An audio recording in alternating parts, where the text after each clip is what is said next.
திமுக மாநாடுல 2 பேர் உயிரிழப்பு. திருச்சி மார்ச் 11 திருச்சி மாவட்டம் சிறுகனூரில் நேற்று முன்தினம் திமுகவின் 12வது மாநில மாநாடு நடந்தது.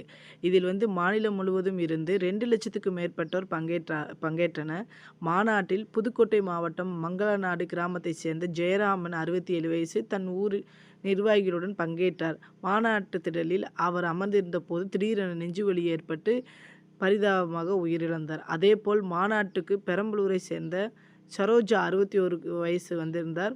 மாநாடு நடந்த மைதான வாசலில் மயங்கி விழுந்து உயிரிழந்தார். சிறுகனூர் போலீசார் விசாரிக்கின்றனர். ஸோ மாநாட்டில் இவங்க இறந்ததை யாருமே எந்த நியூஸுமே அவ்வளோவா இது பண்ண கிடையாது. ஸோ மக்கள் நீங்கள் புரிஞ்சுக்கங்க இதுலேருந்து என்ன இருக்குதுன்னு சொல்லி. இதே டிவிகேல இருந்தால் இந்நேரம் தமிழ்நாடே கொந்தளிச்சிருக்கும். அந்தளவுக்கு நியூஸ் பரப்பியிருப்பாங்க.